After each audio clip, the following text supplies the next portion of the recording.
بسم الله الرحمن الرحيم. إن الحمد لله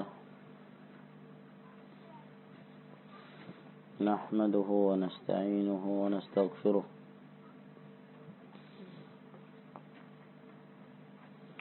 ونعوذ بالله من شرور أنفسنا ومن سيئات أعمالنا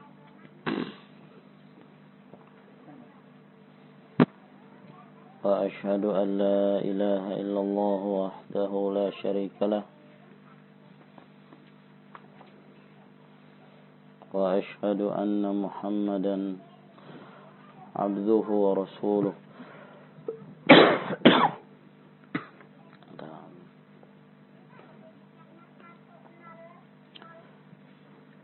يا أيها الذين آمنوا اتقوا الله حق تقاته ولا تموتن إلا وأنتم مسلمون يا أيها الناس اتقوا ربكم الذي خلقكم من نفس واحدة وخلق منها زوجها وبث منهما رجالا كثيرا ونساء واتقوا الله الذي تساءلون به والأرحام إن الله كان عليكم رقيبا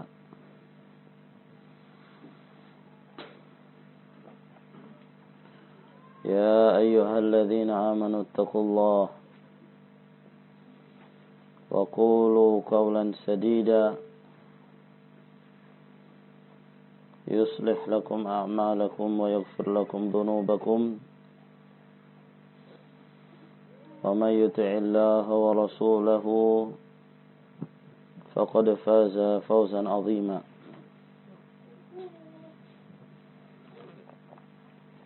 أما بعد فإن أصدق الحديث كتاب الله عز وجل وخير الهدي هدي محمد صلى الله عليه وعلى آله وسلم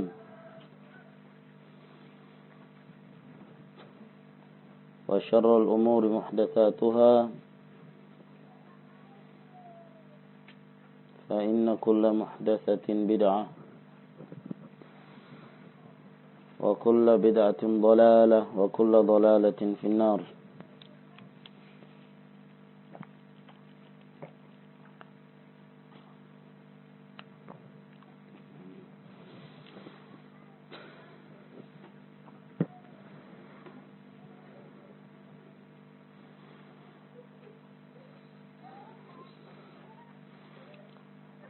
Telah diriwayatkan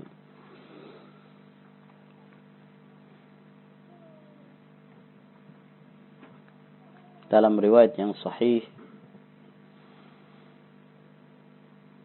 bahwa Aisyah radhiyallahu taala anha berkata,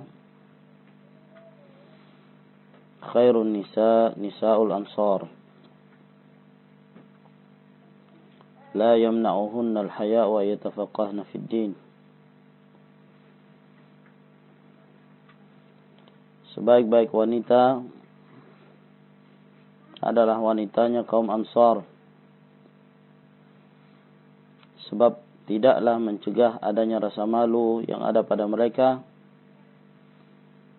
untuk senantiasa mendalami agama Allah Subhanahu wa taala.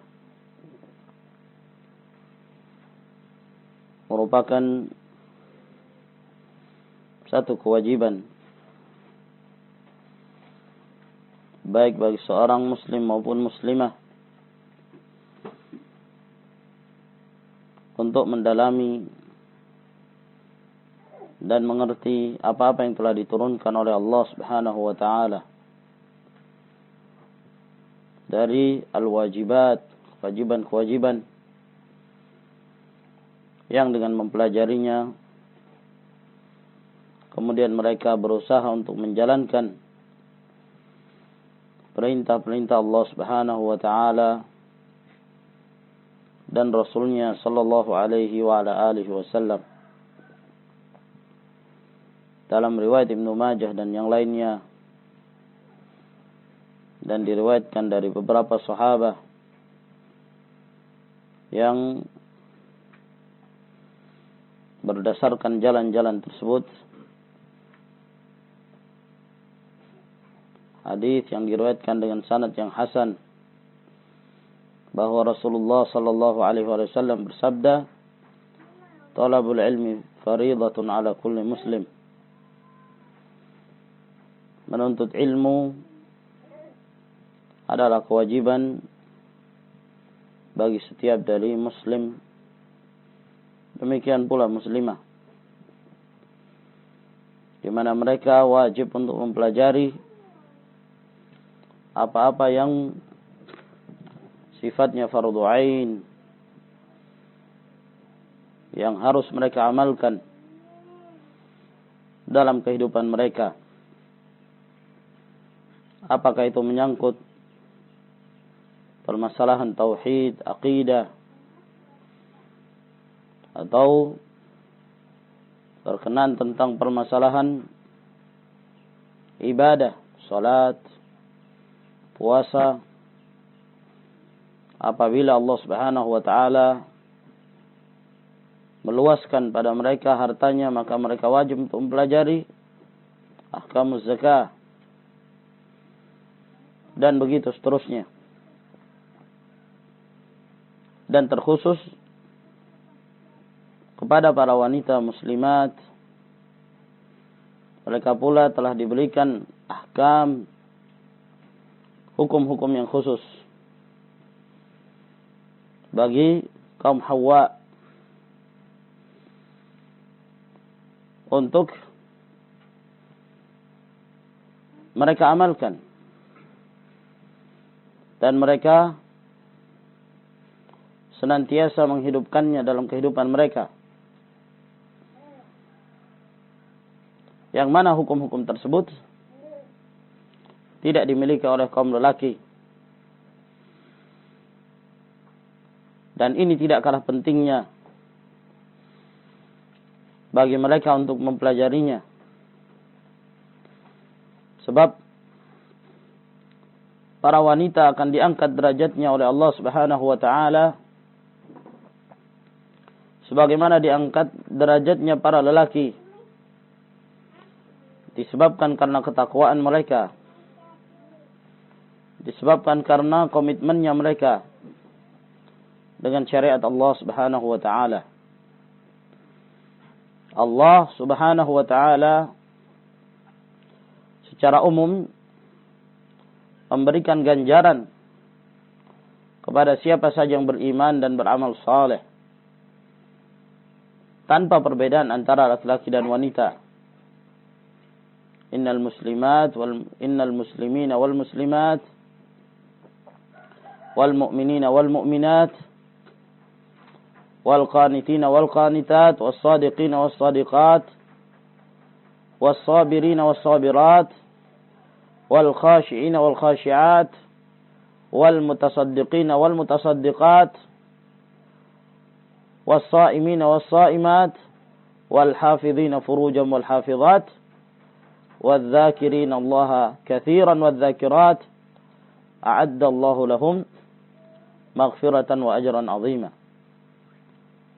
Di dalam ayat Allah Subhanahu wa taala ini yang terdapat dalam suratul Ahzab menjelaskan persamaan kedudukan dari sisi ganjaran dan pahala yang Allah Subhanahu wa taala berikan kepada kaum muslimin dan muslimat.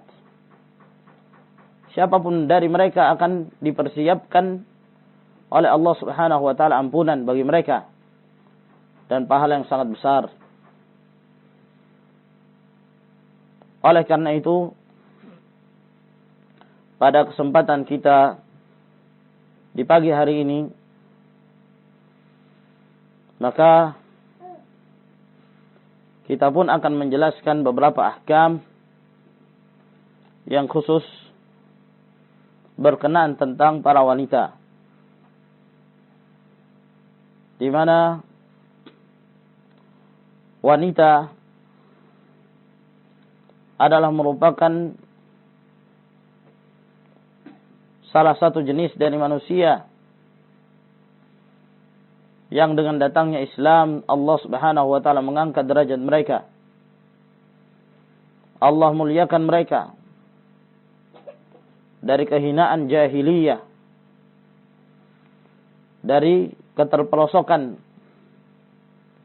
ke dalam akhlak yang sangat rendah dan hina, di mana para wanita disepelekan, para wanita diterlantarkan dan dihinakan. Maka Islam datang untuk menyelamatkan pula mereka. Dan mereka pun diberikan al-hukuk yang wajib bagi kaum lelaki untuk menegakkan hak-hak mereka. Jika mereka sebagai seorang anak, maka wajib bagi orang tuanya untuk memberikan nafkah. Jika mereka sebagai seorang ibu, maka wajib bagi anaknya untuk birrul walidah, berbuat baik kepada seorang ibu. Bahkan lebih, perbuatan baik pada seorang ibu itu dilipat gandakan perintahnya oleh Rasulullah sallallahu alaihi wasallam, dan lebih diutamakan daripada perbuatan perbuatan baiknya kepada ayah. Apabila dia sebagai seorang istri, maka dia pun memiliki hak-hak yang harus ditunaikan oleh suaminya. Dari pakaiannya, dari nafkahnya, dari tempat tinggalnya. Yang ini merupakan kemuliaan bagi para wanita muslimat, bahwa dengan Islam, maka sesungguhnya Islam menyelamatkan mereka dari berbagai macam kehinaan-kehinaan jahiliyah. Maka ikhwani wa akhwati fid din azakumullah, oleh karena itu Allah Subhanahu wa taala yang telah menurunkan syariatnya telah memerintahkan kepada para wanita, terkhusus kepada istri-istri Rasulullah sallallahu alaihi wasallam, berupa perintah-perintah yang mengajak kepada ketaatan kepada Allah Subhanahu wa taala. Allah Subhanahu wa taala berfirman, "Ya ayyuhan nabiy, in kuntunna turidna al-hayata ad-dunya wa zinataha fata'alayna umatti'kunna wa usarrihkunna sarahan jamila. Wa in kuntunna turidna Allah wa rasulahu wad-dar al-akhirah fa inna Allah a'adda lil muhsinati minkunna ajran 'azima." Wahai Nabi, katakanlah kepada istri-istrimu, apabila engkau menghendaki kehidupan dunia dan perhiasan dunia, maka kemarilah kalian. Saya akan berikan kepada kalian sebagai barang yang berharga buat kalian berupa harta, lalu saya akan melepaskan kalian.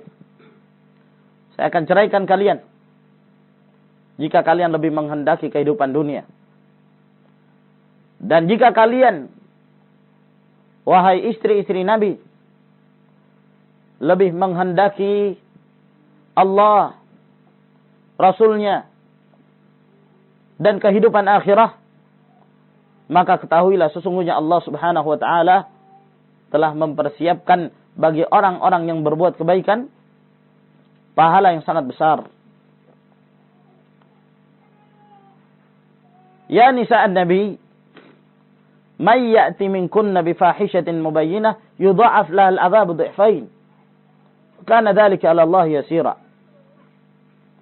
Wahai istri-istrinya Nabi, siapa saja di antara kalian yang mendatangkan perbuatan kemungkaran, maka akan dilipat gandakan azab, siksaan Dan itu adalah mudah bagi Allah Subhanahu wa taala. Wa man yaqnut minkunna lillahi wa rasulih wa ta'mal salihan nu'tiha ajraha marratain wa a'tadna laha rizqan karima. Namun barang siapa di antara kalian yang tunduk kepada Allah dan kepada Rasulnya dan dia beramal saleh, maka kami akan lipat gandakan pula pahala mereka. Dan kami telah mempersiapkan bagi mereka rezeki yang sangat mulia dari sisi Allah Subhanahu wa taala. Lalu setelah itu Allah Subhanahu wa taala mengatakan, ya nisa'an nabi lastunna ka ahadin minan nisa' in ittaqaitunna fala takhda'na bil qaul fayatma'a alladhi fi qalbihi marad wa qulna qawlan ma'rufa wa qarna fi buyutikunna ولا تبرجن تبرج الجاهلية الأولى وأقمنا الصلاة وأطعنا الزكاة وآتينا الزكاة وأطعنا الله ورسوله إنما يريد الله ليذهب عنكم الرجس أهل البيت ويطهركم تطهيرا. Wahai istri-istrinya Nabi, kalian bukanlah seperti wanita yang lain. Apabila kalian bertakwa kepada Allah Subhanahu wa taala, maka hendaklah kalian merendahkan suara kalian. Jangan kalian menghaluskan suara kalian tatkala kalian berbicara dengan orang lain, sehingga akan menimbulkan tamak di dalam diri hati orang-orang yang dalam hatinya terdapat penyakit, dan ucapkanlah ucapan yang baik. Dan tinggallah kalian di rumah-rumah kalian, dan tatkala kalian keluar janganlah bertabarruj seperti tabarrujnya orang-orang jahiliyah yang dahulu. Tegakkanlah salat, tunaikanlah zakat, taatlah kepada Allah Subhanahu wa taala dan Rasulnya. Sesungguhnya Allah Subhanahu wa taala menghendaki untuk menghilangkan dari kalian segala kotoran, wahai keluarganya Nabi sallallahu alaihi wasallam, dan mensucikan kalian sesuci-sucinya. Kita perhatikan ayat-ayat Allah Subhanahu wa taala yang terdapat di dalam suratul Ahzab ini, di mana Allah menjadikan sebagai contoh tauladan para istri-istri Nabi sallallahu alaihi wasallam, sebab merekalah orang-orang yang lebih berhak, orang-orang yang lebih utama untuk taat kepada Allah Subhanahu wa taala dan Rasulnya, disebabkan kedekatan mereka dari Rasulullah, disebabkan karena kedudukan mereka sebagai ummahatul mukminin, maka mereka sebagai contoh yang harus dan sebagai panutan yang akan ditiru oleh para wanita muslimat, mereka pada zaman itu ataukah orang-orang yang datang setelah mereka. Maka di dalam ayat ini juga menjelaskan kepada kita demikian kasih sayangnya Allah Subhanahu wa taala kepada para wanita, di mana Allah memperhatikan keadaan mereka, dan Allah telah menetapkan hukum-hukum yang khusus berkenan tentang mereka. Wajibnya berhijab, wajibnya berjilbab. Ya ayuhan nabi qul li azwajika wa banatika wa nisa'il mu'minin yudnina 'alaihinna min jalabibihinna dzalika adna yu'rafna fala yu'dzain wa kana Allahu ghafurur rahim. Ayat-ayat yang memerintahkan bagi mereka untuk menjaga kehormatan mereka dengan berhijab dan menutupi aurat mereka. Sebab Rasulullah sallallahu alaihi wasallam dalam riwayat Al-Imam Tirmidzi dari hadis Abdullah bin Mas'ud, beliau bersabda, al-mar'atu aurah. Wanita itu adalah aurah, aurah seluruh tubuh mereka. Maka dari sini min babil faidah bahwa di sana ada perkara-perkara yang penting untuk diketahui oleh para wanita muslimat berkenan tentang hukum-hukum yang khusus bagi mereka seputar permasalahan hijab dan hukum-hukum menggunakan perhiasan. Di sini ada beberapa fatwa dari para ulama yang insyaallah taala mudah-mudahan mencukupi waktu kita pada pagi hari ini untuk membacakan sebahagian dari fatwa-fatwa ini, disebabkan karena pentingnya dan sangat dibutuhkannya oleh para wanita muslimat yang menghendaki untuk menjaga kehormatannya. Di sini ada fatwa Al-Lajnah Ad-Daimah lil Buhuth Al-Ilmiyah wal Ifta' yang dipimpin oleh Asy-Syaikh Abdul Aziz bin Abdullah bin Muhammad Al-Syaikh. Mereka berkata, Alhamdulillahirabbil alamin, wassalatu wassalamu ala nabiyyina Muhammadin wa ala alihi wa sahbihi ajma'in, amma ba'd. Faqad kanat nisa'ul mu'minin fi sadril Islam qad balagna al-ghayata fi at-tuhri wal 'iffah. Adalah para wanita-wanita kaum mukminin di permulaan Islam. Mereka telah sampai kepada puncak kesucian mereka dan kehormatan mereka. Wal haya wal hishmah bi barakatil iman billah wa rasulih wa ittiba'il Qur'an was sunnah. Dan rasa malu mereka dalam menjaga kehormatan disebabkan karena barakah keimanan mereka kepada Allah dan Rasulnya, dan disebabkan karena mereka senantiasa mengikuti Al-Quran dan As-Sunnah. Wa kanatin nisa fi dhalikal ahdi yalbasna thiyab as-satirah. Adalah para wanita pada zaman permulaan Islam tersebut, mereka senantiasa menggunakan pakaian yang tertutup. Wala yu'rafu anhunna at-takashshufu wat-tabadhdhuru 'inda ijtima'ihinna bi ba'dihinna aw bi maharimihinna.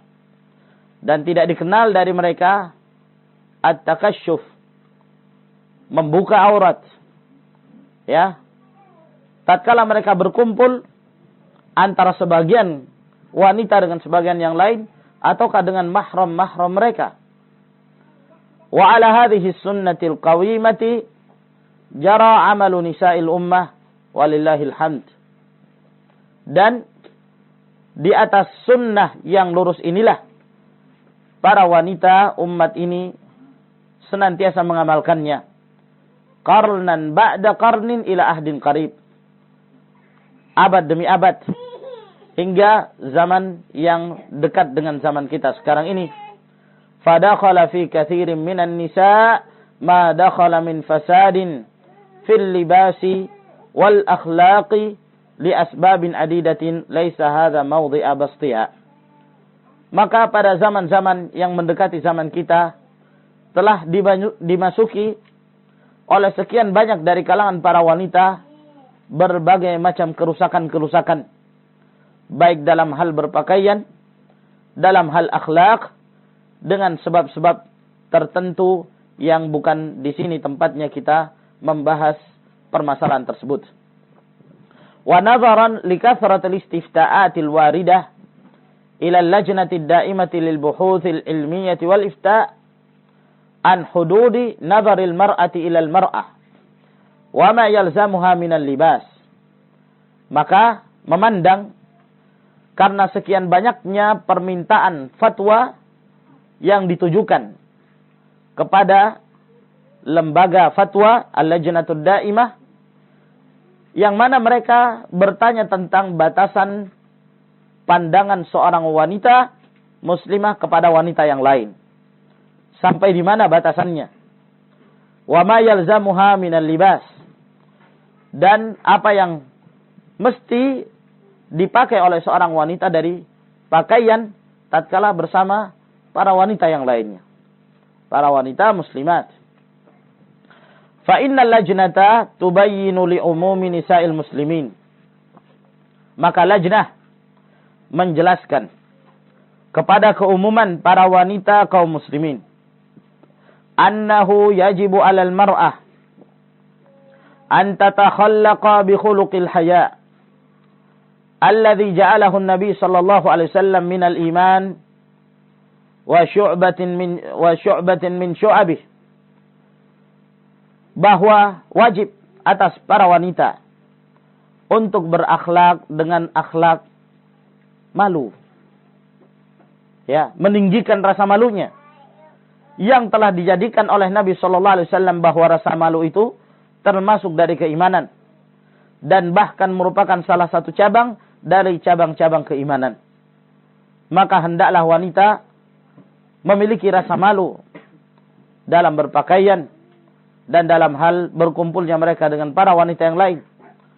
Wa minal haya'il ma'muri bihi syar'an wa 'urfan tasatturul mar'ah wa ihtishamuha wa takhalluquha bil akhlaqi allati tub'iduha an mawaqi'il fitnati wa mawadhi'ir ribah.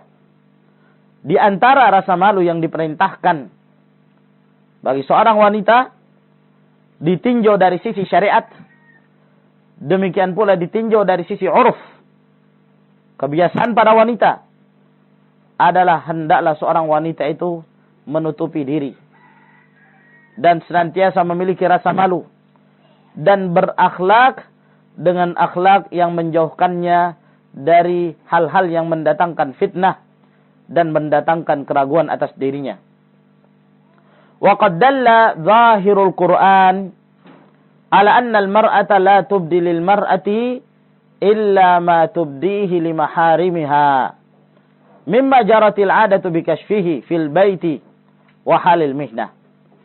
Dan telah ditunjukkan oleh zahir Al-Qur'anul Karim bahwa seorang wanita tidaklah boleh menampakkan auratnya kepada wanita yang lain kecuali seperti apa yang dia nampakkan kepada mahram-mahram yang lain, pada saudaranya, pada orang tuanya, dan kepada mahramnya yang lain. Dari apa-apa yang biasa terbuka tatkala seorang wanita itu berada di rumah, atau tatkala seorang wanita itu sedang melakukan pekerjaan rumahnya. Itulah yang biasa ditampakkan. Karena qala ta'ala, sebagaimana firman Allah subhanahu wa ta'ala, وَلَا يُبْدِينَ زِينَتَهُنَّ إِلَّا لِبُؤُولَتِهِنَّ أَوْ آبَائِهِنَّ أَوْ آبَاءِ بُؤُولَتِهِنَّ أَوْ أَبْنَائِهِنَّ أَوْ أَبْنَاءِ بُؤُولَتِهِنَّ أَوْ إِخْوَانِهِنَّ أَوْ بَنِي إِخْوَانِهِنَّ أَوْ بَنِي أَخَوَاتِهِنَّ أَوْ نِسَائِهِنَّ. Dan tidak boleh bagi seorang wanita untuk menampakkan perhiasannya kecuali kepada suaminya. Adapun menampakkan perhiasan pada suami, dalil-dalil yang khusus, yang merinci, yang menunjukkan bolehnya bagi seorang suami untuk melihat aurat istrinya tanpa terkecuali. Ini terkhusus bagi suami. Baik. Dan jangan pula mereka menampakkan perhiasannya kecuali kepada orang tuanya, ayahnya. Ya, ayahnya terus ke atas, kakeknya, ataukah orang-orang tua suami mereka. Yaitu apa, ikhwan? Mertua. Ataukah anak-anak mereka, atau anak-anak suami mereka, atau saudara-saudara mereka, atau anaknya saudara-saudara mereka, yakni keponakan, atau anaknya saudara-saudara wanita mereka, ataukah nisaihinna, wanita-wanita yang lainnya. Walaupun di sana terjadi perselisihan, yang dimaksud dengan nisa di sini siapa? Apakah terkhusus kaum muslimat ataukah mencakup wanita kafirah? Walhasil jumhur ulama berpendapat bahwa yang dimaksud dengan nisaihinna di sini adalah para wanita muslimat. Maka mereka-mereka inilah yang dikecualikan oleh Allah Subhanahu wa taala, di mana para wanita boleh memperlihatkan perhiasannya. Boleh memperlihatkan perhiasannya. Dan perlu kita mengetahui ya kawan bahwa az-zina yang ada pada wanita itu ada dua macam. Ada az-zinah al-muktasabah. Dan ada pula az-zinah ghair muktasabah. Az-zinah al-muktasabah yaitu perhiasan yang bisa dilepas dari tubuh, yang dipakai. Seperti apa ya, ikhwan?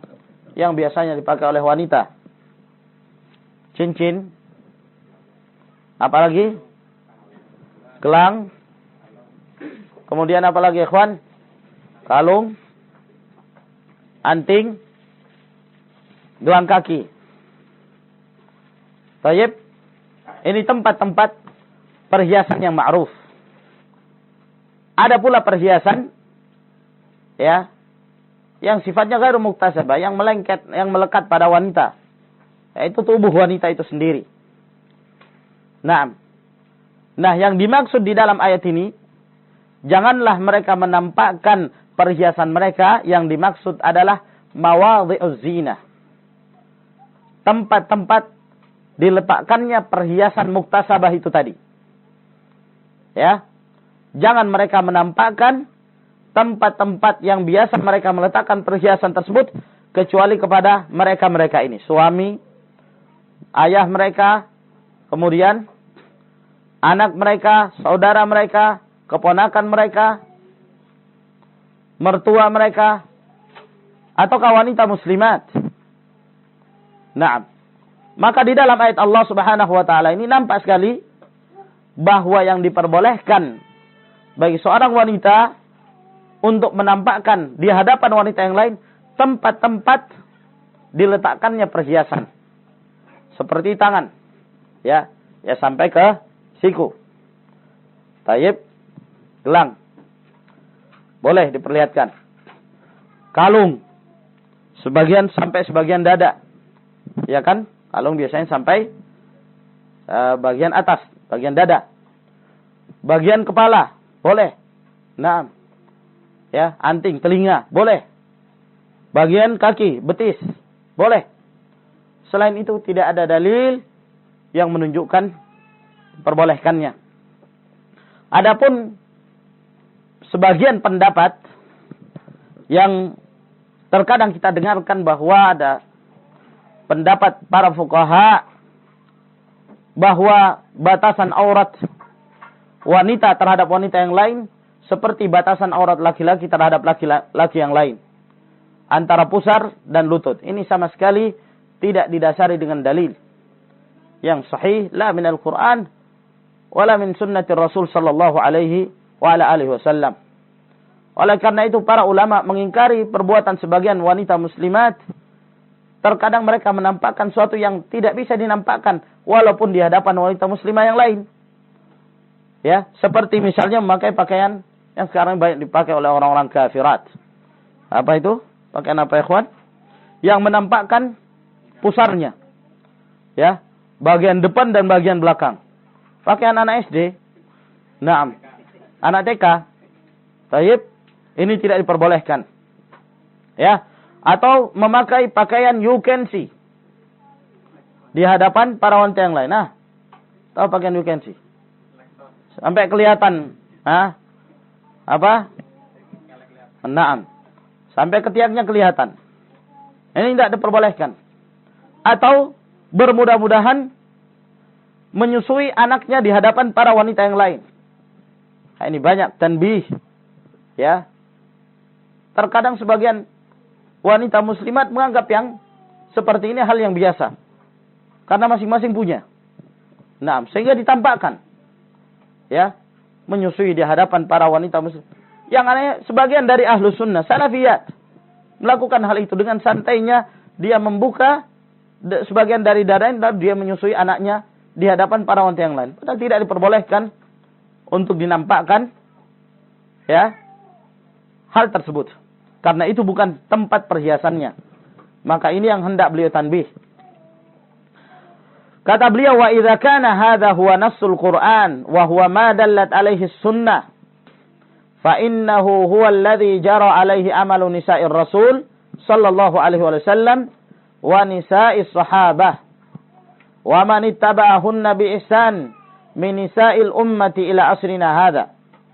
Apabila ini nas Al-Qur'anul Karim dan apa yang telah ditunjukkan oleh sunnah, maka inilah yang merupakan amalan para wanita atau istri-istri Rasulullah SAW dan wanita-wanitanya para sahabat dan yang mengikuti mereka dengan baik dari wanita-wanita di kalangan umat ini sampai zaman kita sekarang.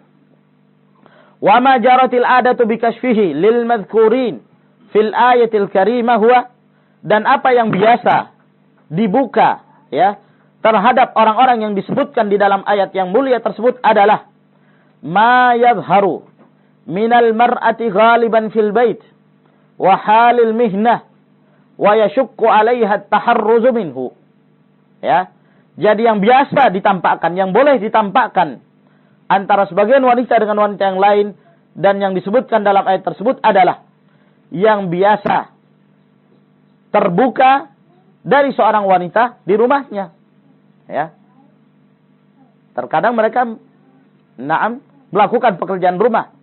Wahalil mihna, tatkala mereka bekerja dan sulit bagi mereka untuk menutupi diri darinya. Kang kisyafir ra'si, seperti terbukanya kepala, tidak mengapa. Wal yadain, terbukanya kedua tangan, tidak mengapa. Wal unuq, terbukanya leher. Wal qadamain, terbukanya kaki. Tayyib, antum ketahui ini adalah mawadhi' az-zina, tempat-tempat diletakkannya perhiasan.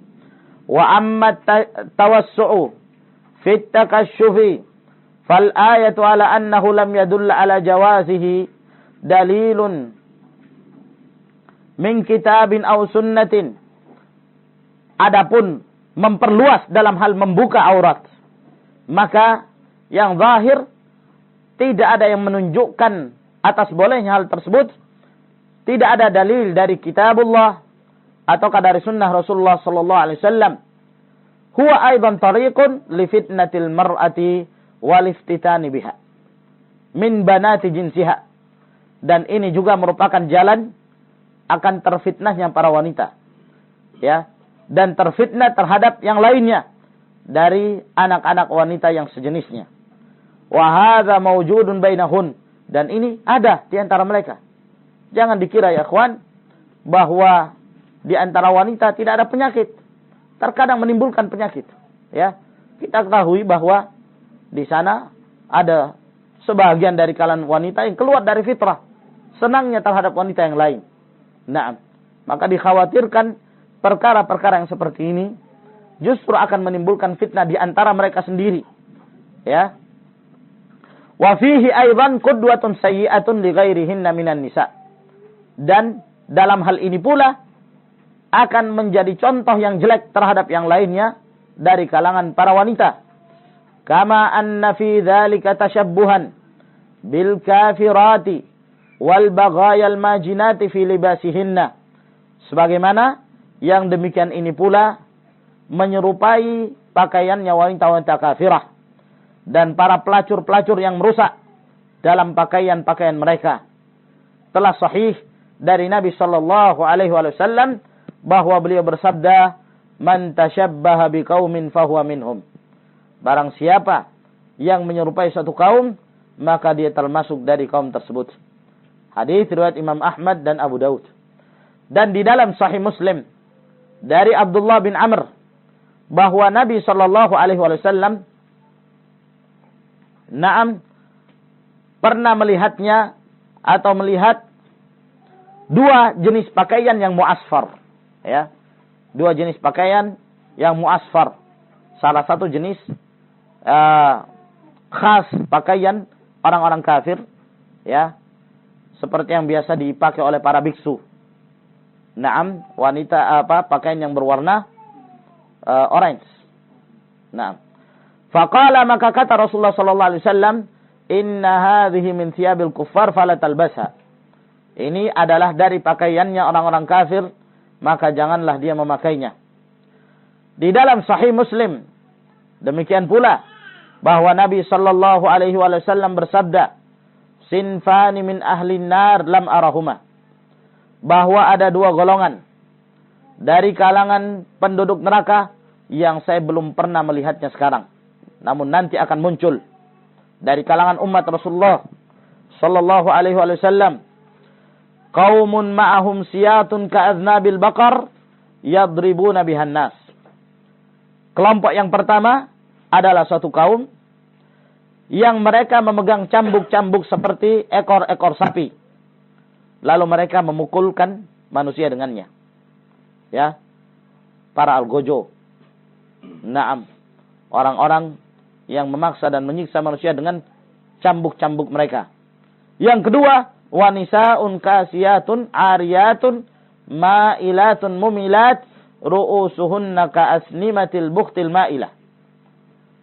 Jenis penduduk neraka yang kedua adalah para wanita yang mereka berpakaian akan tetapi mereka telanjang.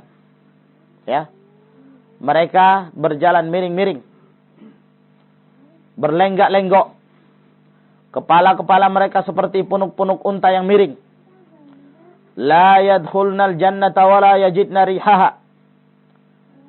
Mereka tidaklah masuk ke dalam syurga dan mereka tidak akan menemukan bau syurga. Wa inna rihaha la yujadu min masirati kada wa kada. Sedangkan baunya itu didapatkan dari jarak demikian dan demikian. Ini peringatan dari Rasulullah sallallahu alaihi wasallam tentang akan munculnya model dan jenis wanita yang seperti ini.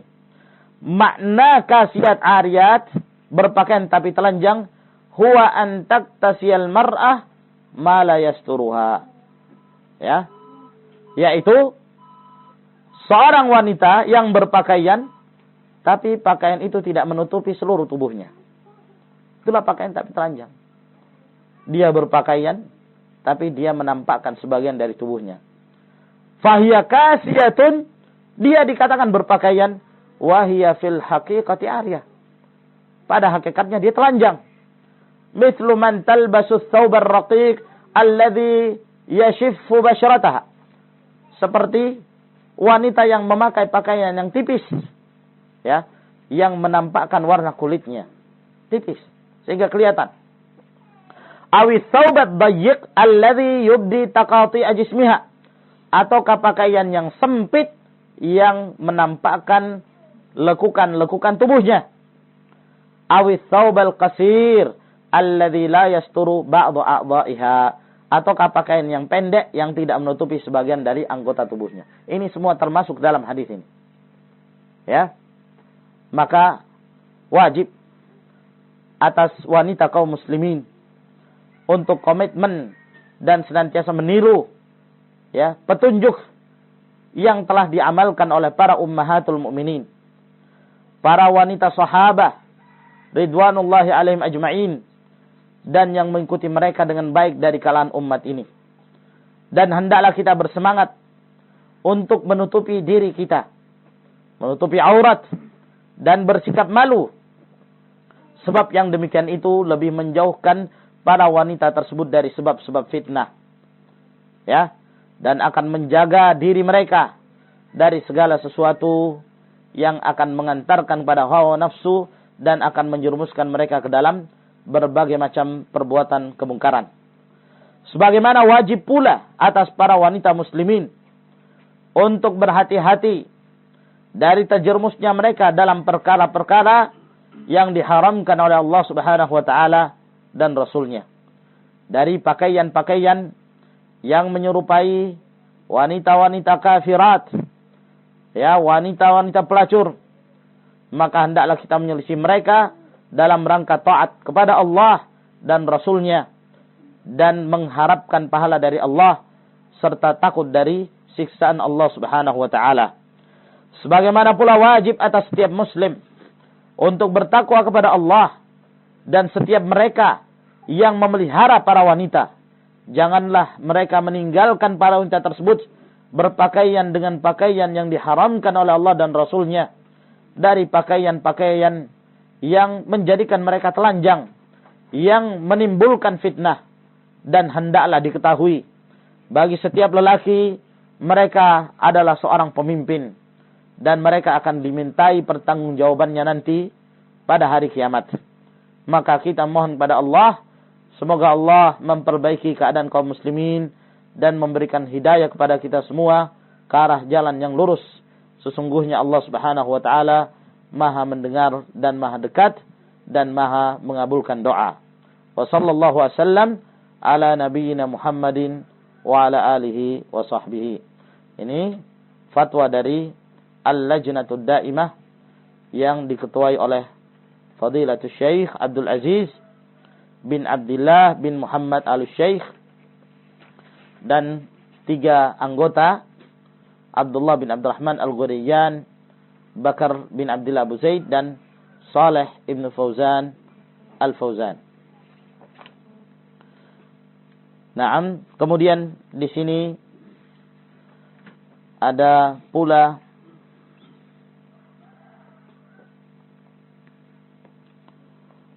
fatwa dari Fadilatul Syekh Saleh bin Fauzan Al-Fauzan rahimahullah hafizahullah taala berkenan tentang hukum-hukum perhiasan bagi seorang wanita yang insyaallah taala penting untuk kita bacakan.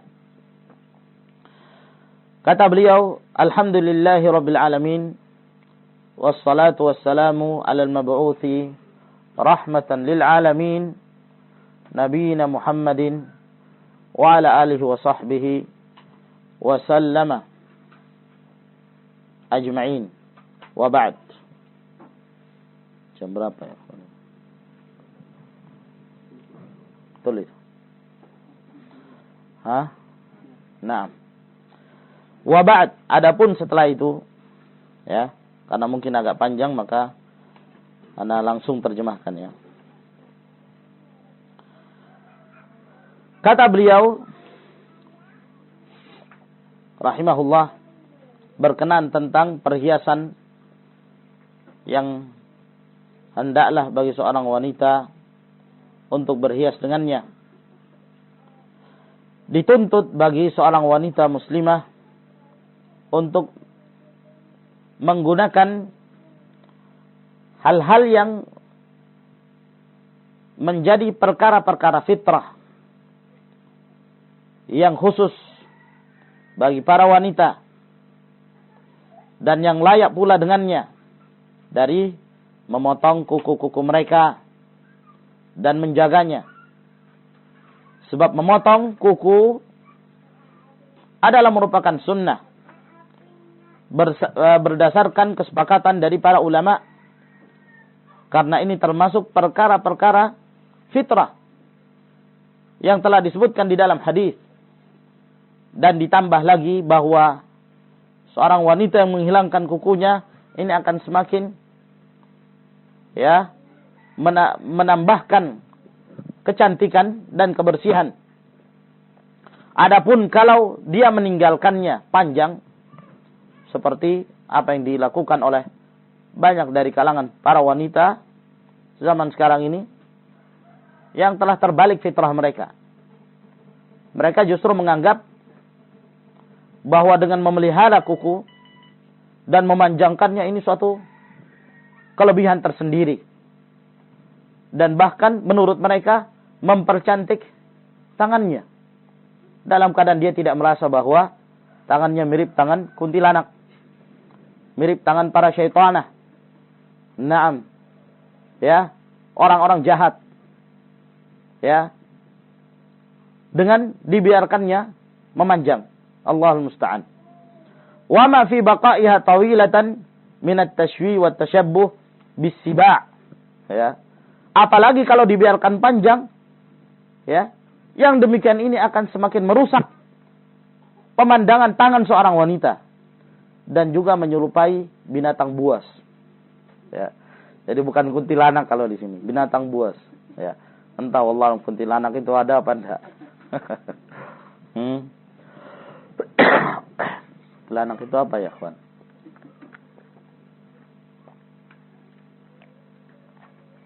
Ya.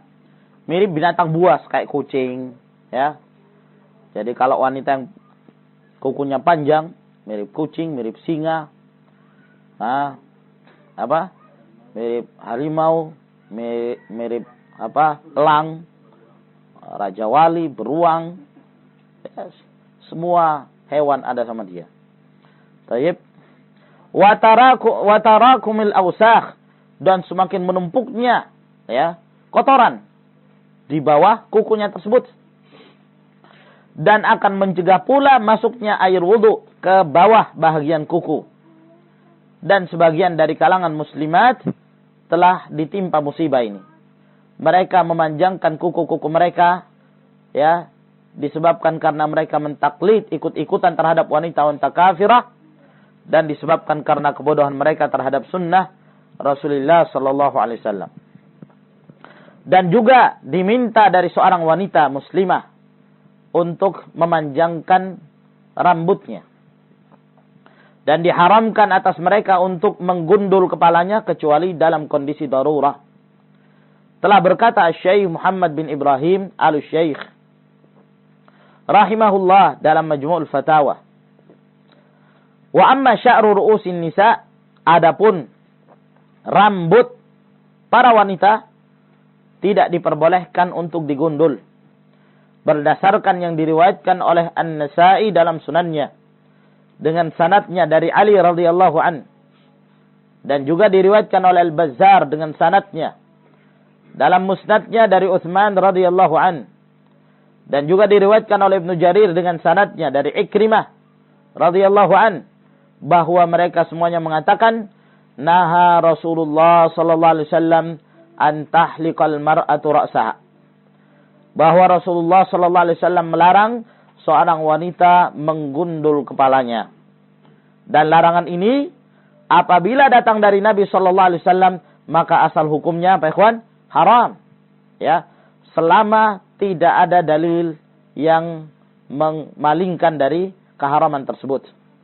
Berkata Mulla Ali Al-Qari dalam kitabnya Al-Mirqah Syarah Al-Mishkah, perkataan Rasulullah SAW, seorang wanita menggundul kepalanya, ya, wa dzalika li anna adz-dzawaiba lin-nisa kalliha lirrijal fil hay'ati wal jamal. Masyaallah, ini faedah. Ya, bahwa apa yang disebutkan oleh Rasulullah sallallahu alaihi wasallam, bahwa Rasulullah melarang seorang wanita menggundul kepalanya, yang demikian ini disebabkan ekor-ekor, yakni rambutnya para wanita itu kedudukannya seperti jenggot pada laki-laki, ya, baik dalam hal bentuk keadaannya dan dalam hal keindahannya, ya, sebagaimana laki-laki nggak punya jenggot, nggak gagah gitu loh, ya, tidak menunjukkan kelaki-lakiannya. Nah, alhamdulillah rata-rata punya jenggot. Nah, ya, nah demikian pula wanita, kalau nggak punya rambut kayak apa itu? Hah?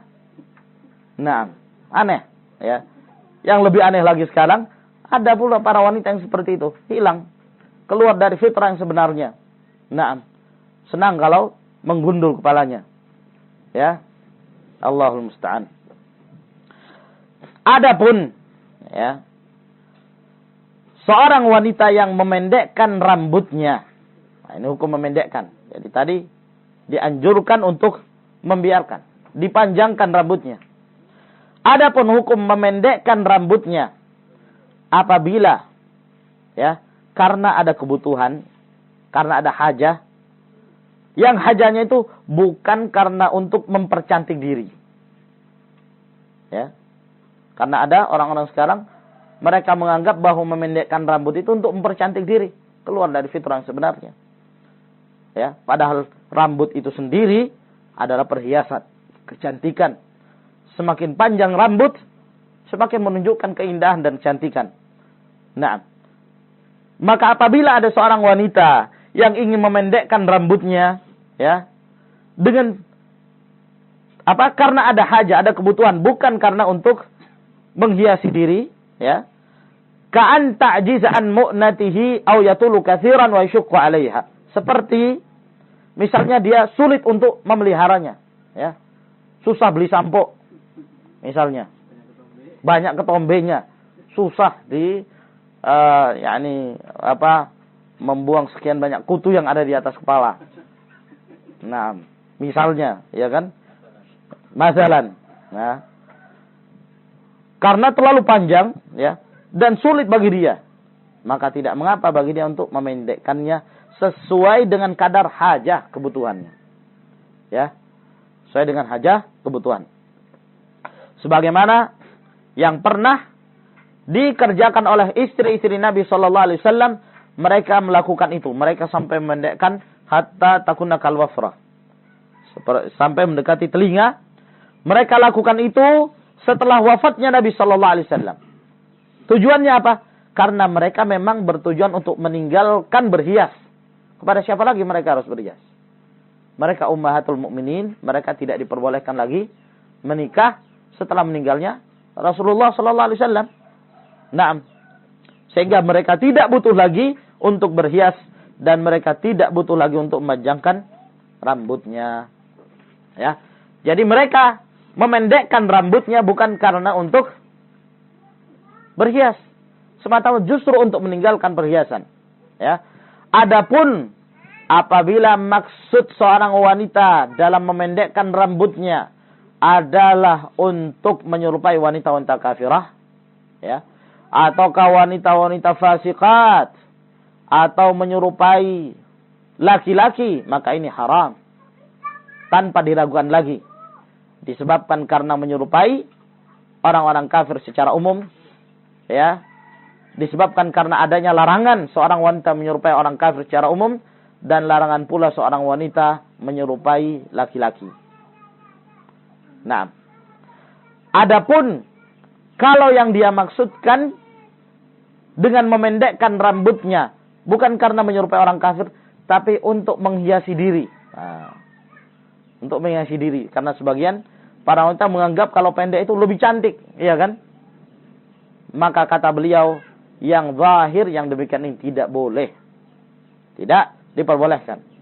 Berkata Syekh Muhammad Al-Amin Asy-Shinqiti rahimahullah dalam kitabnya Adwaul Bayan, sesungguhnya merupakan satu kebiasaan yang telah berlalu, ya, di sekian banyak dari berbagai negara, ya, dengan perbuatan para wanita yang memendekkan rambutnya, ya, hingga mendekati usulnya, yakni dipendekkan betul, ya, hingga mendekati tempat tumbuh rambutnya.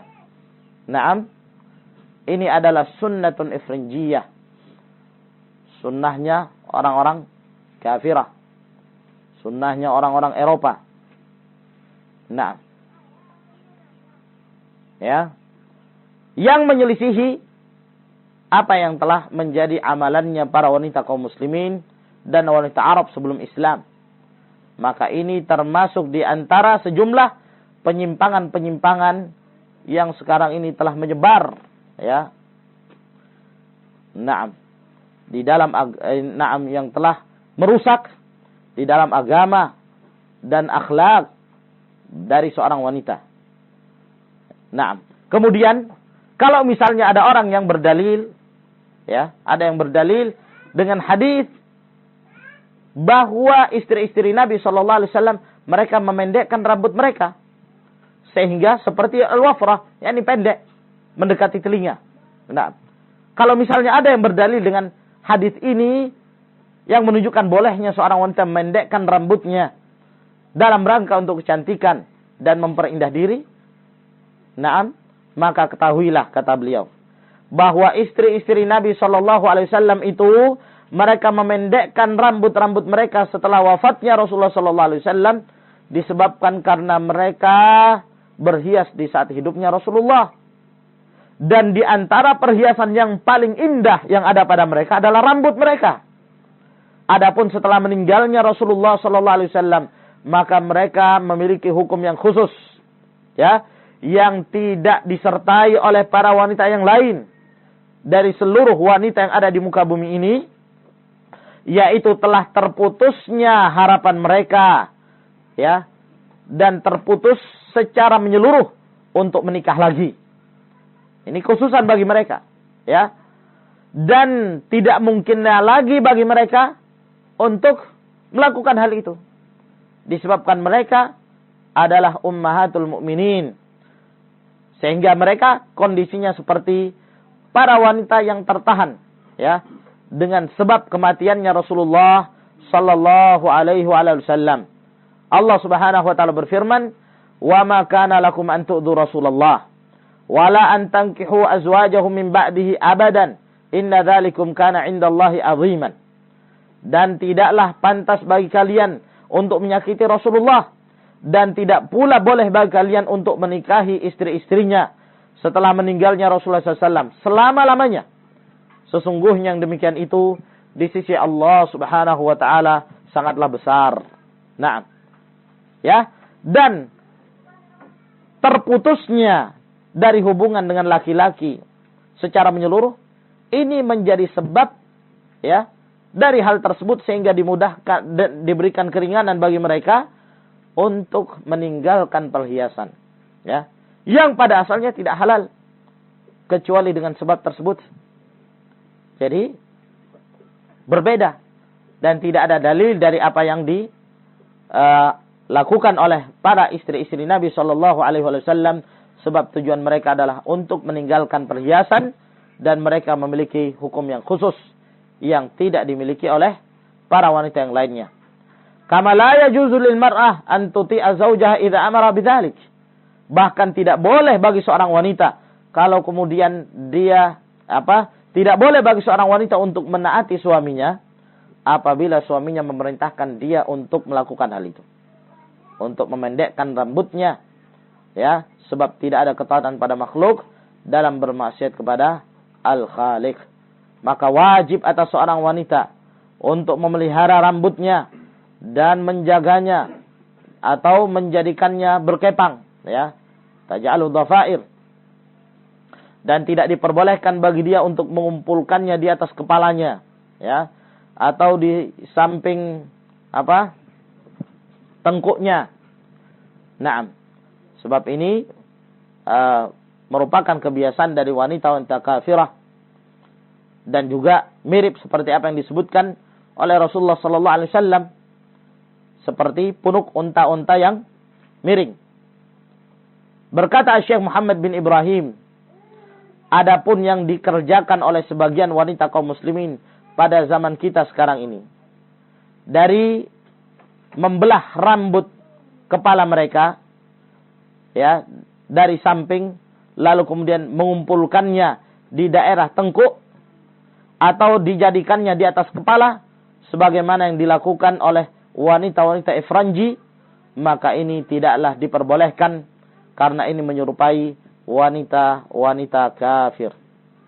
Dan telah diriwayatkan dari Abu Hurairah dalam hadis yang panjang sebagaimana yang kita sebutkan tadi, bahwa Rasulullah sallallahu alaihi wasallam mengatakan ada dua jenis umatku yang aku tidak pernah melihatnya, ya, laki-laki atau kaum yang mereka membawa cambuk-cambuk seperti ekor-ekor sapi yang mereka pukulkan pada manusia, dan wanita-wanita yang berpakaian tapi pada hakikatnya telanjang, yang kepala-kepala mereka seperti punuk-punuk unta yang miring.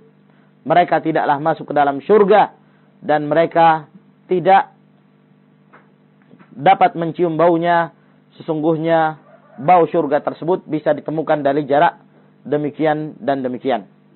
Dan telah ditafsirkan oleh para ulama, sebagian para ulama menafsirkan makna dari perkataan Rasulullah SAW, ma'ilatun mumilat, ya, bahwa mereka menyisir rambut kepalanya dengan sisir yang miring, ya, dan menyisirnya dalam bentuk demikian. Dan ini model sisirnya para wanita Ifranji dan siapa yang mengikuti mereka dari wanita-wanita kaum muslimin. Allahul musta'an. Sebagaimana pula dilarang bagi seorang wanita untuk, ya, mencukur atau menggundul kepalanya atau memendekkannya tanpa hajah, maka dilarang pula bagi seorang wanita untuk menyambung rambut kepalanya dengan rambut yang lain.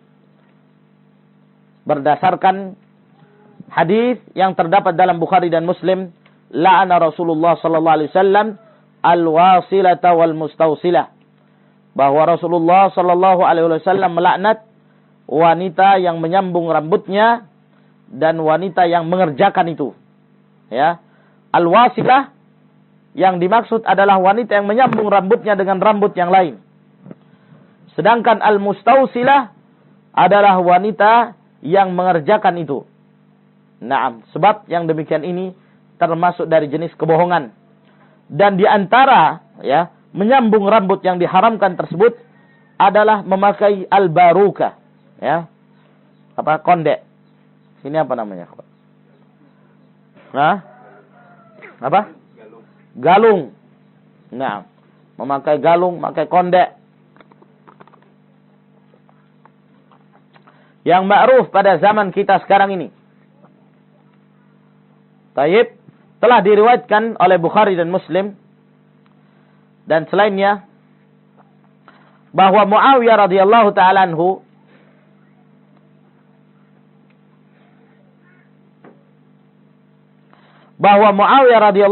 anhu beliau tatkala datang ke Madinah sambil beliau mengeluarkan segulungan dari rambutnya. Lalu kemudian beliau mengatakan, ada apa wanita-wanita kalian? Mereka menjadikan ya pada kepala-kepala mereka seperti ini. Sungguh aku telah mendengarkan Rasulullah sallallahu alaihi wasallam bersabda, "Ma min imra'atin taj'alu fi ra'siha sya'ran min sya'ri ghairiha illa kana zura." Bahwa tidaklah seorang wanita yang menaruh di kepalanya rambut dari rambut yang lainnya melainkan itu adalah kebohongan. Naam, subhanallah. Berarti ini sudah ditemukan di zaman para sahabat.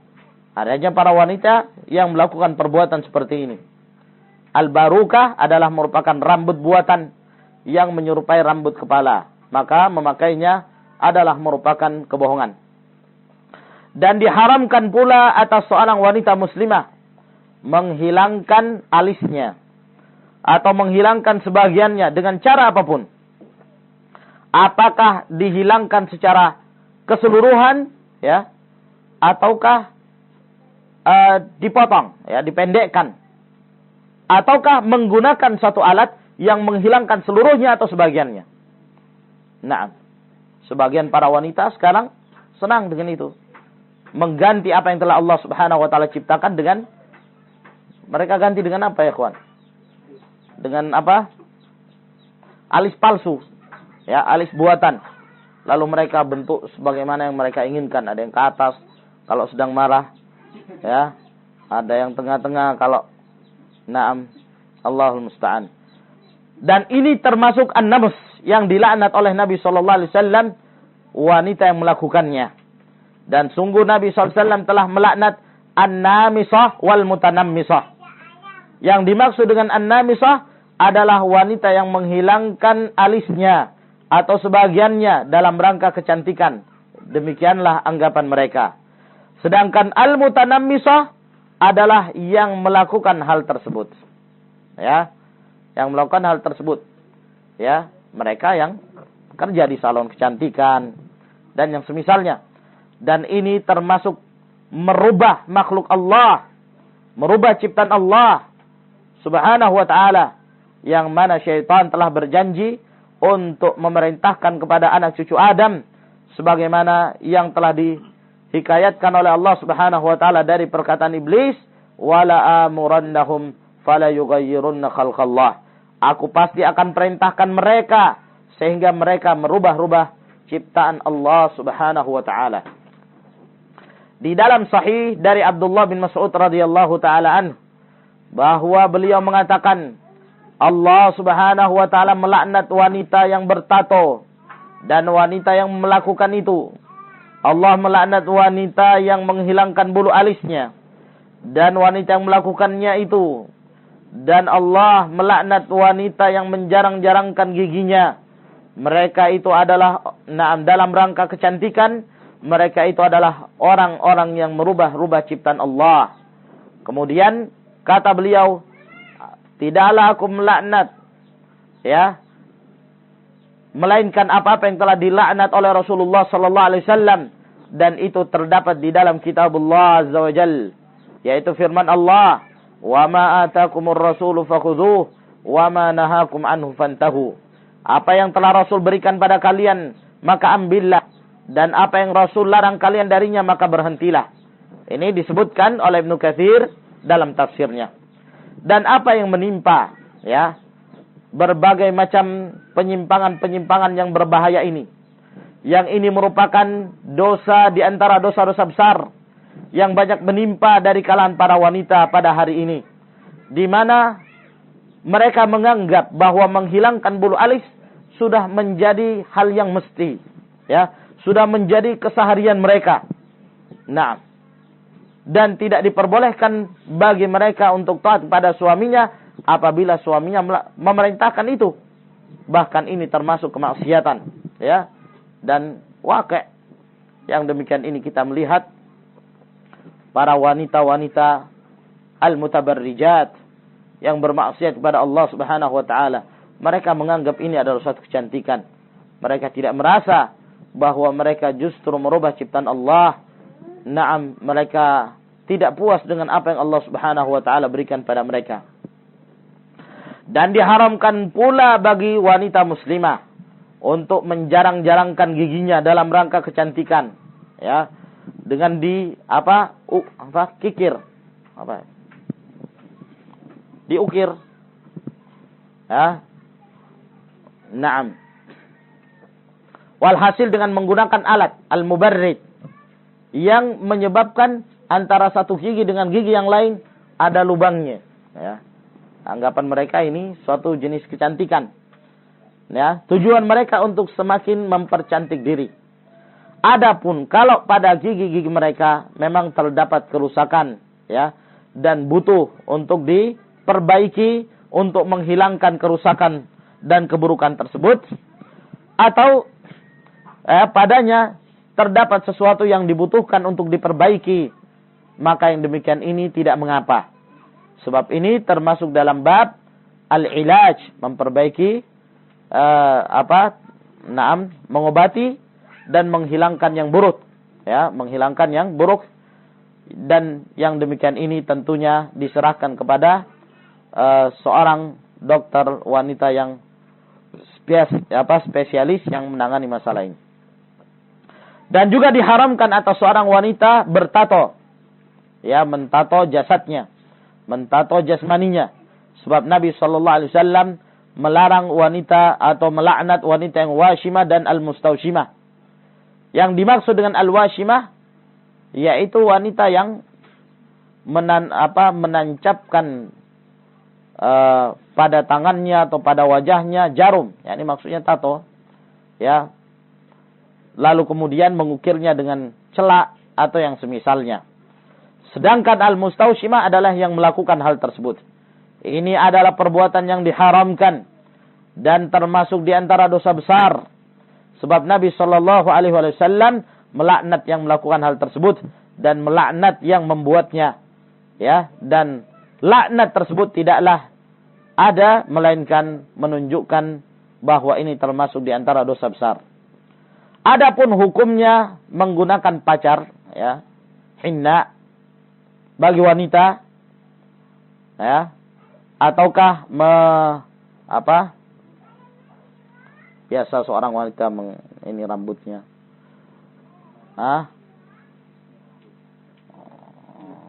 menyemir, ya, menyemir.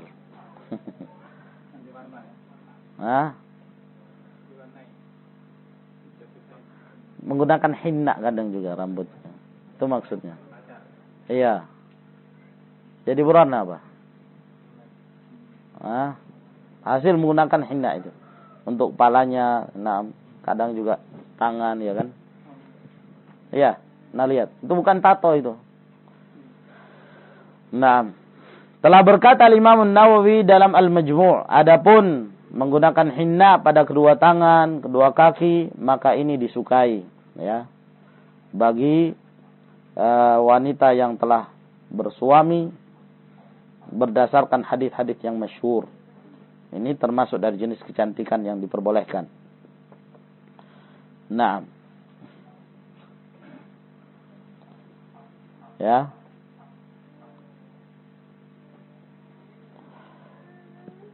Dan beliau mengisyaratkan pada apa yang diriwayatkan oleh Abu Daud bahwa ada seorang wanita bertanya kepada Aisyah radhiyallahu taala anha tentang menggunakan pacar, ya, menggunakan daun pacar. Maka kata Aisyah, tidak mengapa, akan tetapi aku tidak menyukainya, ya.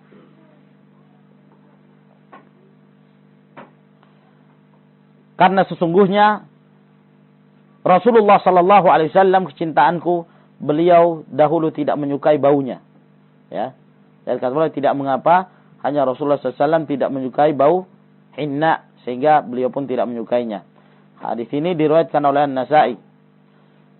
Nah, dan juga dari Aisyah radhiyallahu anha berkata, ada seorang wanita yang pernah, ya, melongok dari belakang hijab. Ya, dia menjulurkan tangannya. Nah, dia melongok dari belakang hijab dan pada tangannya ada ada surat yang ditujukan kepada Rasulullah sallallahu alaihi wasallam. Padahal dia seorang wanita. Faqabada Nabi sallallahu alaihi wasallam yadahu. Nah, lalu kemudian Nabi sallallahu alaihi wasallam memegang tangannya dan mengatakan, "Saya tidak mengetahui, ini tangan laki atau tangan perempuan?" Maka wanita itu mengatakan, ini tangan perempuan. Ya. Nah. Lalu kata Rasulullah SAW, kalau kamu seorang wanita, tentunya kamu akan merubah kuku-kukumu. yakni dengan menggunakan hinna. Ya, dengan menggunakan hinna. Hadis ini dikeluarkan oleh Abu Daud dan An-Nasa'i. Ini membutuhkan pengecekan. Setahu ana hadis ini ada pembicaraan. Ya. Kalau enggak salah Syekh Al-Albani rahimahullah melemahkan hadis ini. Taib.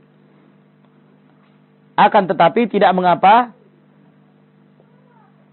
seorang wanita mencet kukunya dengan hinna,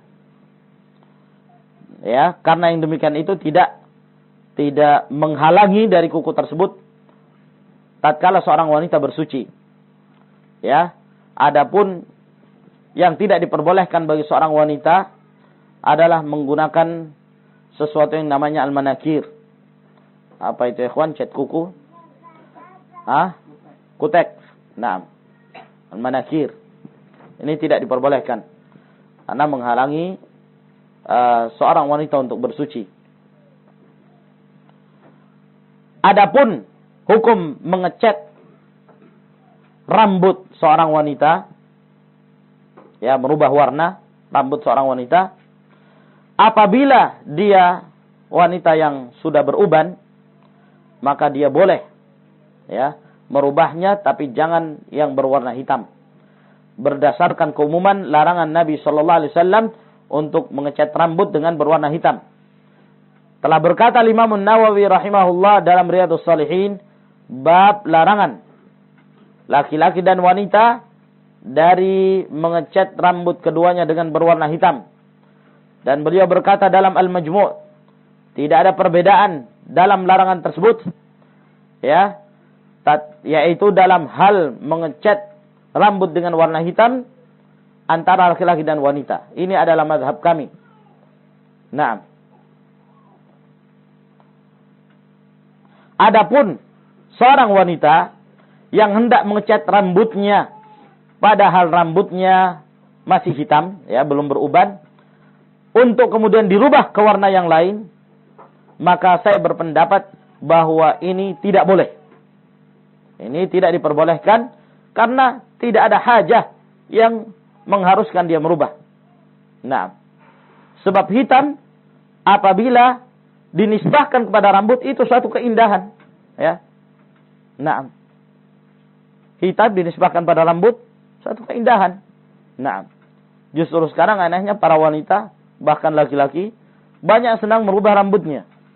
Rambutnya warna hitam dirubah jadi coklat, jadi merah. Padahal dia bukan orang yang ruban. Tayyib. Ya. Walaysa tashwihan yahtaju ila taghyir. Dan tidak mengotori yang warna hitam itu sehingga butuh untuk dirubah.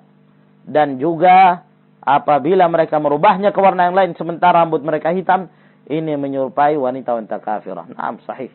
Menyerupai wanita kafirah. Ya. Yang mana mereka senang untuk meniru-niru para wanita kafirah dalam keadaan mereka tidak beruban. Dan diperbolehkan bagi seorang wanita untuk berhias dengan emas dan perak, sebagaimana yang biasa mereka pakai. Dan ini berdasarkan ijma' para ulama. Akan tetapi tidak diperbolehkan bagi mereka menampakkan perhiasannya kepada laki-laki yang bukan mahram. Dan mereka harus menutupinya, khususnya tatkala mereka keluar dari rumah. Ya, jangan sampai mereka memperlihatkannya pada para lelaki, sebab yang demikian ini akan menimbulkan fitnah. Dan telah dilarang bagi seorang wanita untuk memperdengarkan kepada lelaki, ya, suara perhiasan tersebut yang ada pada kaki mereka, yang ditutupi oleh pakaian-pakaian mereka. Maka bagaimana dengan perhiasan yang zahir? Perhiasan yang tersembunyi, mereka tidak diperbolehkan untuk memperdengarkannya. Allah Subhanahu wa taala berfirman, "Wala yadribna bi arjulihinna liyu'lama ma yukhfina min zinatihinna." Dan tidak diperbolehkan bagi mereka untuk memukulkan kaki-kaki mereka untuk diketahui apa yang mereka sembunyikan dari perhiasan mereka, yaitu perhiasan kaki. Dalam surah An-Nur ayat 31, wallahu a'lamu bis-shawab. Maka ini akhwati fiddin, beberapa fatwa dan ahkam yang disebutkan oleh para ulama. Mudah-mudahan insyaallah taala dapat memberikan manfaat pada kita sekalian dan sebagai peringatan. Semoga Allah Subhanahu wa taala menambah ilmu kita. Wa akhiru da'wana alhamdulillahirabbil alamin. Bolehkah meluruskan rambut keriting? Ya, ini ada pertanyaan. Bolehkah meluruskan rambut keriting atau sebaliknya? Tolong jelaskan. Yang anak ketahui wallahu a'lam bishawab dari fatwa para ulama yang demikian ini boleh mengeritingkan rambut atau meluruskan. Nah, dan tidak termasuk dalam hal merubah ciptaan Allah Subhanahu wa taala. Apa hukumnya seorang motong bulu hidung, menghilangkan bulu-bulu kaki dan tangan? Ya, memotong bulu hidung menyebabkan pilek, influenza. Nah, kecuali kalau fahish, ya, seperti mungkin terlalu lebat, panjangan sampai keluar, ya nggak apa-apa dipotong kalau itu mengganggu dan merusak, nggak apa-apa, ya. Tapi kalau tidak, maka tidak ada hajat untuk memotongnya. Apakah itu bulu kaki atau bulu tangan? Naam, ya. Dan saya kira tidak perlu, ya. Bulu kaki dan bulu tangan termasuk keindahan, baik bagi laki-laki maupun wanita.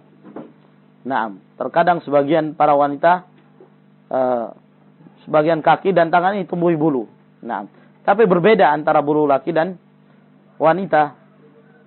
Yang demikian itu termasuk zina, wallahu alam, termasuk keindahan. Seorang anak lahir dengan bibir sumbing kemudian dioperasi, apakah termasuk merubah? Tidak. Ya, ini termasuk memperbaiki yang cacat.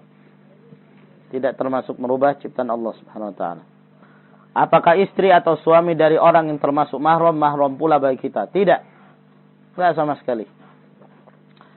Misalnya istri keponakan. Keponakan itu yang mahram, istrinya bukan. Apakah kencing anak yang sudah kering bila terkena tangan termasuk najis? Sudah kering. Gimana najis? Ya. Apabila sudah tidak berbekas dan tidak ada lagi asarnya, maka wallah alam sudah tidak termasuk. Nah, Namun apabila masih memberikan bekas dan masih memindahkan rasa bau, maka termasuk najis. Bolehkah memendekkan rambut dikarenakan kesulitan seringnya mandi junub? Wah. Alhamdulillah. Dalam riwayat Al-Imam Muslim dari hadis Ummu Salamah radhiyallahu taala anha, beliau mengeluhkan itu, ya, kepada Rasulullah sallallahu alaihi wasallam karena beliau sering mandi janabah. Maka beliau bertanya, ya Rasulullah, apakah saya akan harus membuka ikatan rambut untuk membasahi di saat mandi janabah? Kata Rasulullah SAW, tidak perlu, ya, tidak perlu. Akan tetapi cukup bagi kamu untuk menuangkan air di atas kepalamu 3 kali, sudah selesai.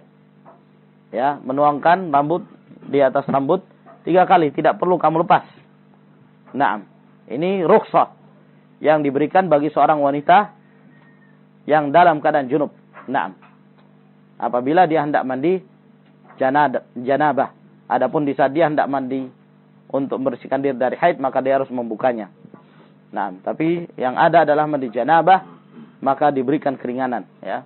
Mungkin karena seringnya hal ini, maka diberikan keringanan. Jadi tidak perlu dipendekkan. Nah, bolehkah memendekkan bulu mata? Kenapa dipendekkan?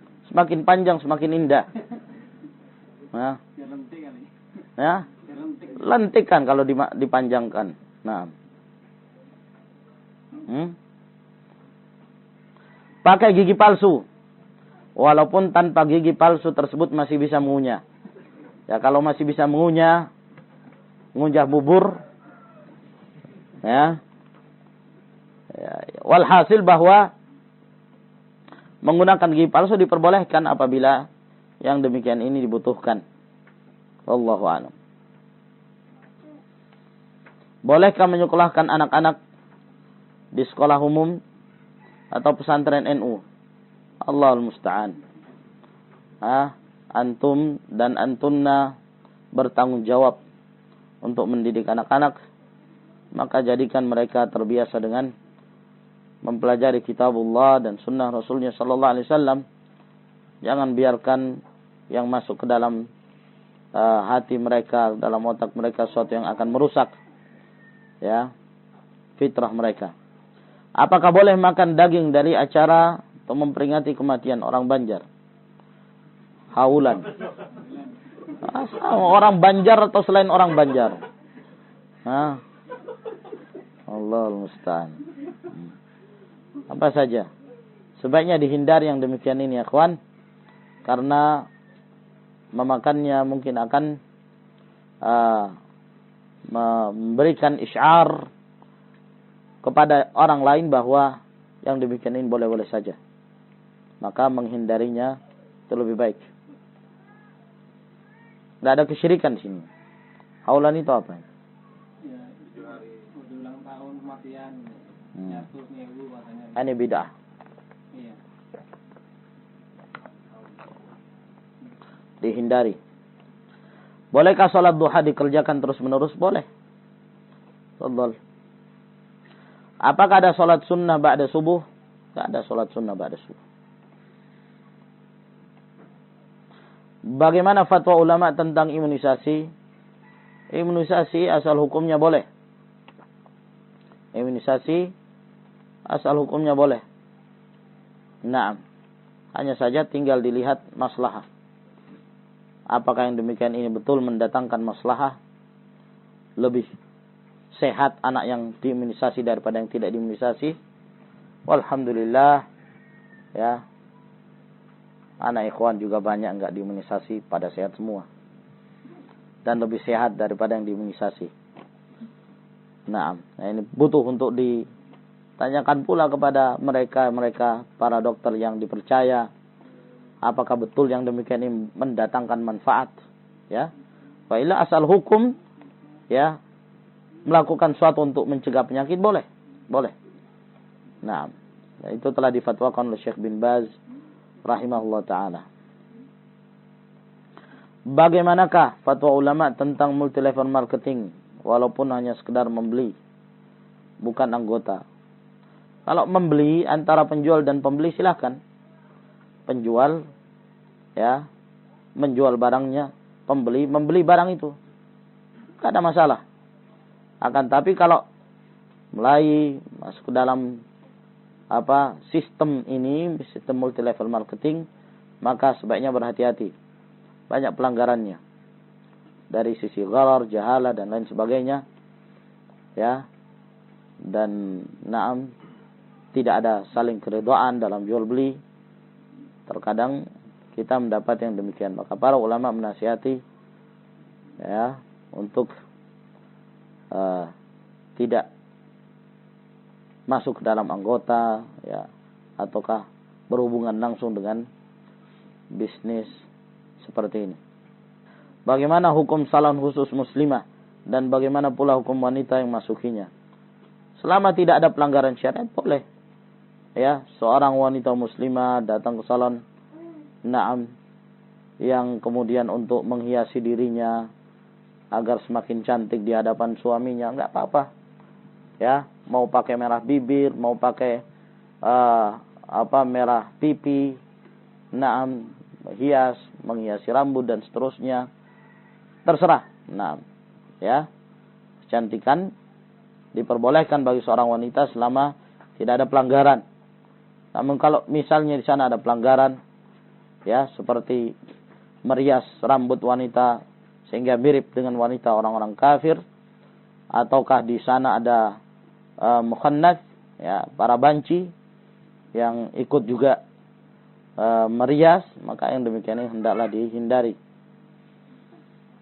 Bagaimana bila seorang suami menghukum istrinya dengan cara melarangnya untuk hadir di majelis ta'lim? Apakah ini termasuk dalam perkara tidak ada ketaatan dalam bermaksiat kepada Allah? Ya, tidak sepantasnya bagi seorang suami melarang istrinya untuk menjalani hal-hal yang akan menambah ketaatan dia kepada Allah Subhanahu wa taala dan menambah keilmuan dia. Tidak sepantasnya bagi seorang suami.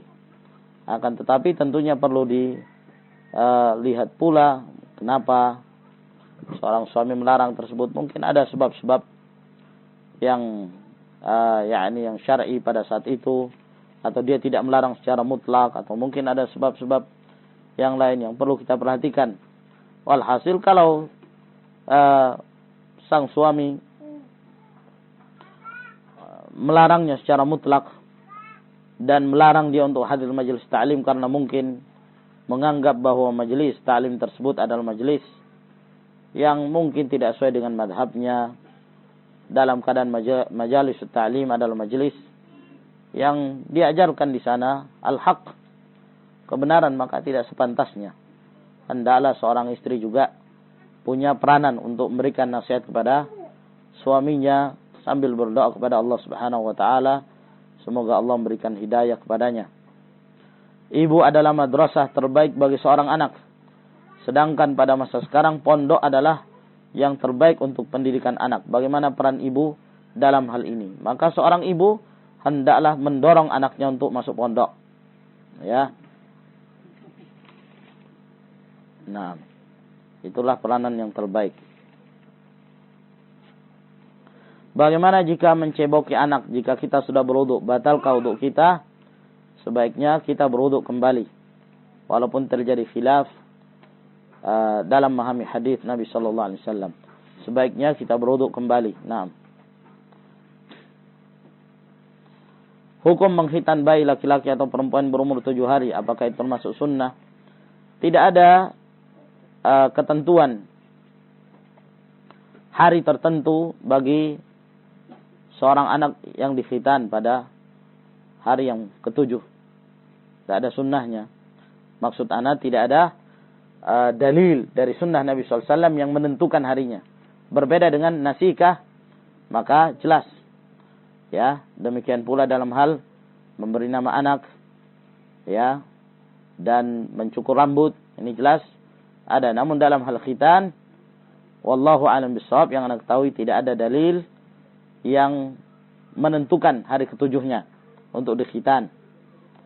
Nah, hanya saja mengkhitan anak di masa kecil itu mungkin lebih baik daripada menunggunya di saat dewasa, ya. Dari sisi mungkin lebih selamat untuk tidak terbuka lagi auratnya di saat dewasa. Kemudian juga dari sisi anak tersebut, ya, tidak lagi merasakan penderitaan di saat dewasa. Ini dia telah merasakan itu di saat bayi dan dia tidak merasakan apa-apa. Dan sebagian juga ada yang mengatakan lebih cepat sembuhnya. Wallahu a'lam. Bagaimana jika kita melantunkan murattal saat kita sedang mencuci, masak, atau pekerjaan rumah yang lainnya? Walhasil apabila kita, kalau yang dimaksudkan di sini kita membaca Al-Quran, ya silahkan. Tapi kalau yang dimaksudkan menyetel murattal, maka menyetel murattal hendaklah pada saat kita serius untuk mendengarkan Al-Quran tersebut.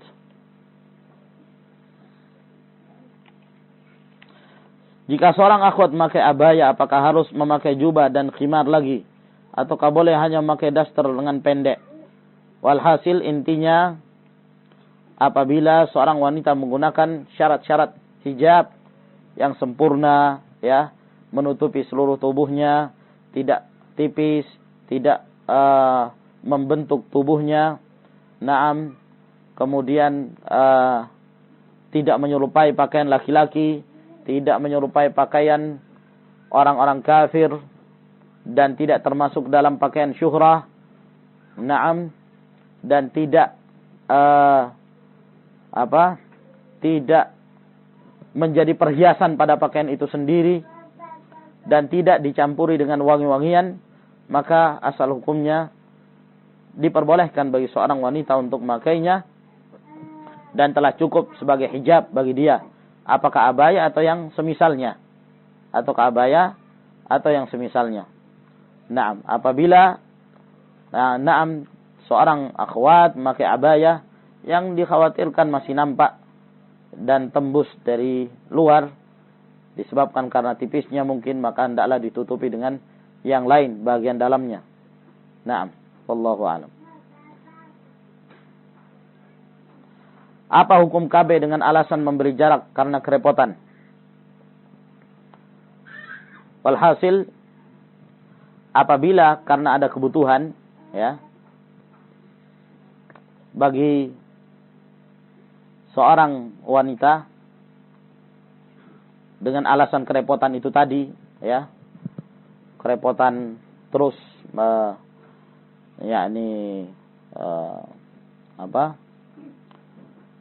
melahirkan, ya, dan mengurusi anak, bukan dengan sebab-sebab yang terlarang, seperti misalnya dengan alasan, ya, takut miskin karena beri makan anak, atau yang semisalnya, apabila dengan alasan tersebut haram hukumnya, ya.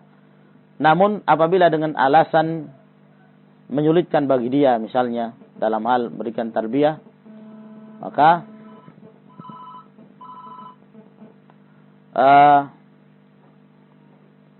para ulama telah memberikan nasihat dalam hal ini untuk tidak menggunakan hal-hal yang bisa merusak baik diri wanita tersebut dan kesehatannya. Dalam artian sekarang pil-pil, ya, ataukah yang semisalnya yang dijadikan sebagai alat untuk menjarangkan kandungan, kebanyakan memudaratkan, ya.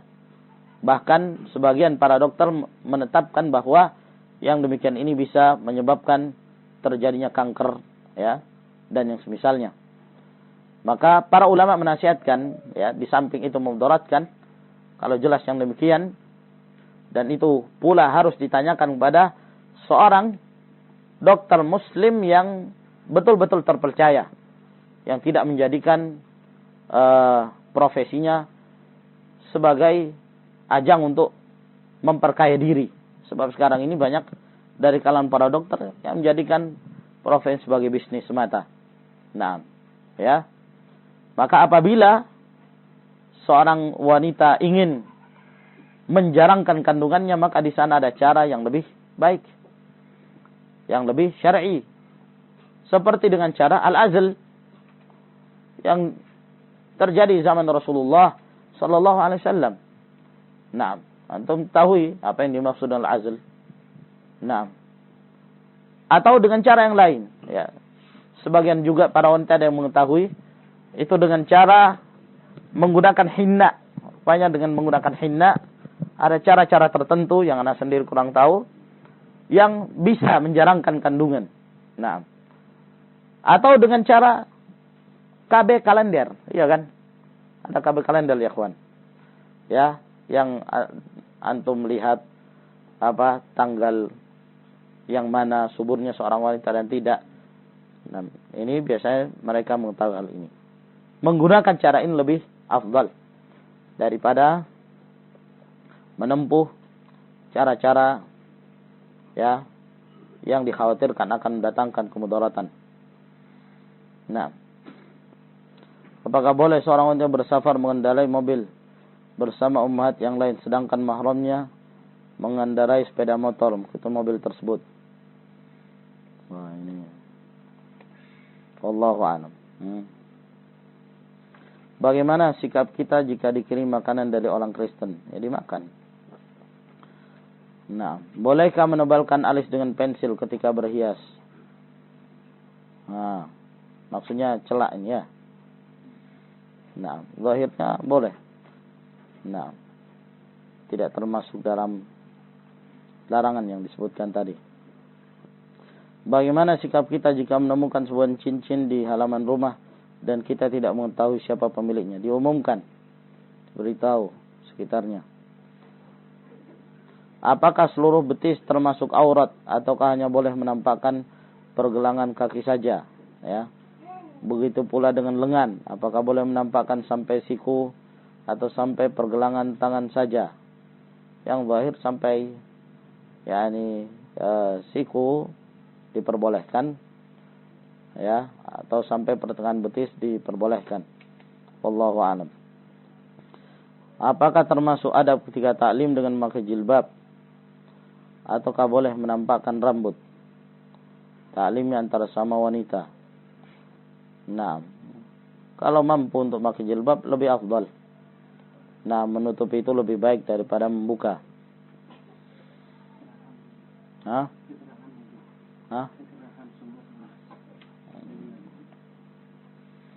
Pakai kipas angin.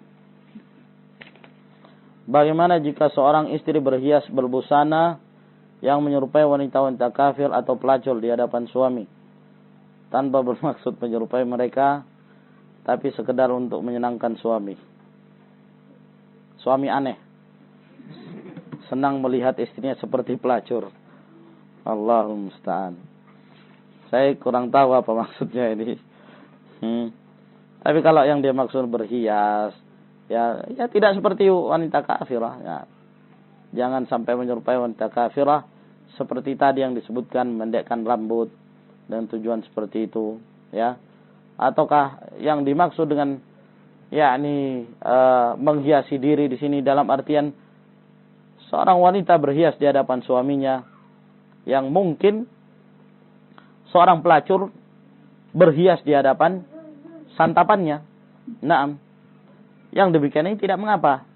Naam, sebab asal hukum seorang wanita adalah berhias di hadapan suaminya selama tidak ada pelanggaran-pelanggaran syar'i. Ya. Mau merahkan bibir, ya, mau menghijaukan pipi, mau apa saja, ya, diperbolehkan. Nah, bahkan tidak menggunakan pakaian sama sekali di hadapan suami boleh.